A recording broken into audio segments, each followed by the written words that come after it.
आप सभी जानते हैं कि केंद्र सरकार ने अभी हाल ही में नई शिक्षा नीति लागू की है और इस शिक्षा नीति के बाद देश भर के विभिन्न राज्यों में जो भी primary, upper primary, senior secondary school हैं, वहाँ की शिक्षा में एक आमूलचूल परिवर्तन आएगा। अब केंद्र सरकार ने ये शिक्षा नीति इसलिए लागू की है क्योंकि शिक्षा का जो विषय है वो संविधान की समवर्ती सूची में आता है, यानी कि जो लेजिस्लेटिव पावर है वो लगभग केंद्र सरकार के पास है और जो एग्जीक्यूटिव पावर है उसको जो इम्प्लीमेंटेशन है वो स्टेट्स करेंगे। तो इसी बात को लेकर के हाल ही में एक बहस हुई तमिलनाडु के मद्रास हाई कोर्ट में और वहाँ पर ये बात चली कि क्यों शिक्षा समवर्ती सूची में रहनी चाहिए। तो करंट अफेयर्स की दृष्टि से बहुत ही महत्वपूर्ण ये प्रश्न है। प्रीलिम्स में भी, मेंस में, आपसे दोनों में इसमें से क्वेश्चन पूछा जा सकता है। तो पहले देखिए करंट अफेयर्स की दृष्टि से ये महत्वपूर्ण क्यों है।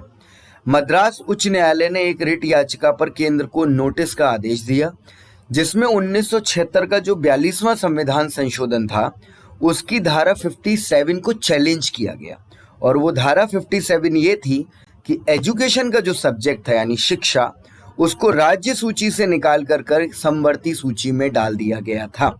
यानी कि 1976 से पहले शिक्षा पूरी तरीके से एक राज्य का विषय था, लेकिन अब वो समवर्ती सूची का विषय है।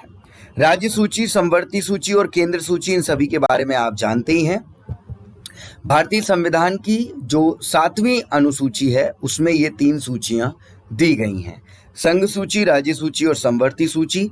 यहाँ पर जो नंबर आपको स्क्रीन पर दिख रहे हैं 98, 61 और 52, ये विषय हैं, सब्जेक्ट हैं जो इन सूचियों में हैं। तो संघ सूची में टोटल 98 सब्जेक्ट, राज्य सूची में 61 और समवर्ती सूची में 52 यानी कि 12। ये मामला जो है वो चल रहा है तमिलनाडु की अरमसेया विरुम्बु ट्रस्ट। उन्होंने ये एक, हम कह सकते हैं, प्ली जो है वो मद्रास हाई कोर्ट में डाली है।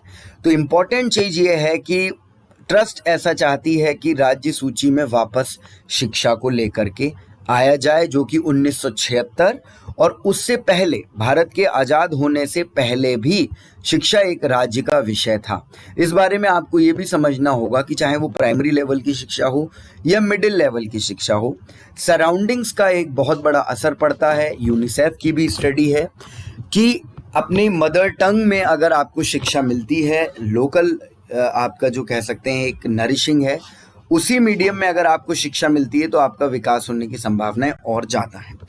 आज़ाद होने से पहले भी भारत के 1935 के अधिनियम में भी शिक्षा को प्रोविंशियल लिस्ट यानी कि राज्य सूची में ही रखा गया था, लेकिन किन्हीं कारणों से 1976 में जो 42वां संशोधन हुआ उसके द्वारा शिक्षा को उठा करके समवर्ती सूची में रख दिया गया।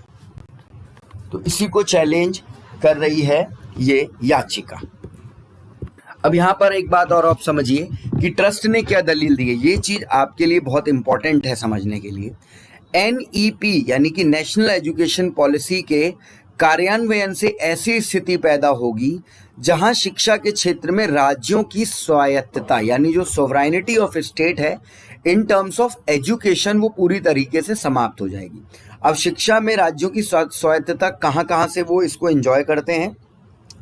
Recruitment of teachers, setting of syllabus, curriculum से रिलेटेड और भी जो चीज़ें हैं, लोकल जो भी इतिहास है, भूगोल है उस एरिया का, उससे संबंधित ज्ञान, इन मामलों में राज्य जो है वो सिलेबस को सेट कर सकते हैं। टीचर्स का क्या क्वालिफिकेशन होना चाहिए, इसको राज्य जो है वो सेट कर सकते हैं।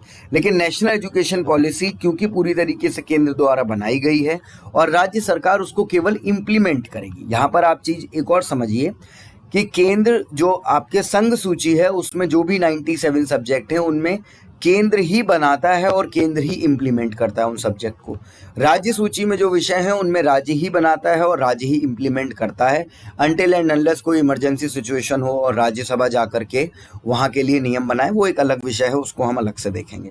समवर्ती सूची के विषय में बात यह है कि केंद्र सरकार उस पर नियम बना सकती है, लेकिन उसकी जो इम्प्लीमेंटेशन, जो एग्जीक्यूटिव पावर है कॉन्करेंट सब्जेक्ट को डील करने की, वो पूरी तरीके से आपके राज्यों के पास ही होती है। ठीक है, तो इस चीज़ को आप ध्यान में रखेंगे। क्वेश्चन ये पूछा जाता है एग्जाम में कई बार कि इस समवर्ती सूची में जो विषय हैं उनसे संबंधित एग्जीक्यूटिव पावर किसको दी गई है, केंद्र को, राज्य सरकार को, राष्ट्रपति को, राज्यपाल को, तो वहां पर आप याद रखेंगे कि वो राज्य सरकार को जिम्मेदारी दी गई। तो ट्रस्ट ने ये दलील दी कि भाई शिक्षा को आप समवर्ती सूची से उठा करके पूरी तरीके से राज्य के विषय में डालिए।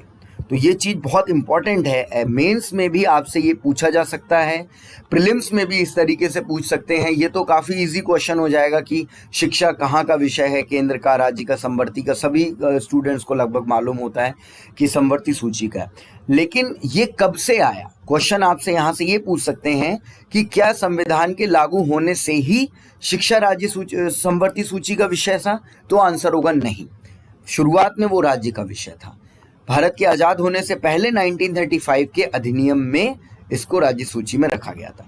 दूसरा क्वेश्चन आपसे पूछा जा सकता है, मेंस का जो आपसे क्वेश्चन आ सकता है वो ये आ सकता है कि शिक्षा को अगर समवर्ती सूची से उठा करके राज्य सूची में रख दिया जाए तो इसके इम्प्लीमेंटेशन में क्या क्या आप कह सकते हैं कि परेशानियां बढ़ सकती हैं या क्या क्या आसानियां हो सकती हैं।